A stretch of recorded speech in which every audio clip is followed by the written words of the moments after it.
ಈ ಜಗವಿದೆ ನವರಸಗಳ ಉಣಬಡಿಸಲು. ಬಿಸಿ ಬಿಸಿ ಇದೆ,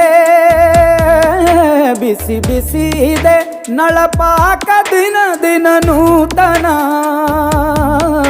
ಈ ಬಿಸಿಯುವಾರುವ ಮೊದಲೇ ಎಲ್ಲರ ಜೊತೆಯೇ ಮೆಲ್ಲುವ ಕಲೆಯ ಜೀವನ ಜನುಮವೇ.